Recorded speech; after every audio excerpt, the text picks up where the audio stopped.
شروع اللہ کا نام لے کر جو بڑا مہربان نہایت رحم والا ہے۔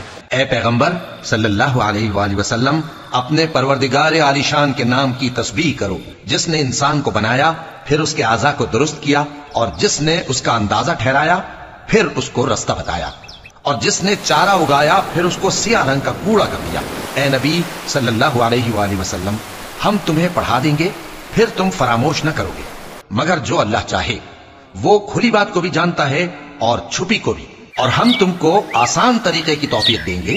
سو جہاں تک نصیحت کے نافع ہونے کی امید ہو، نصیحت کرتے رہو۔ جو خوف رکھتا ہے وہ تو نصیحت حاصل کرے گا، اور بے خوف بدبخت اس سے کترائے گا۔ جو بڑی تیز آگ میں داخل ہوگا، پھر وہاں نہ مرے گا اور نہ جیے گا۔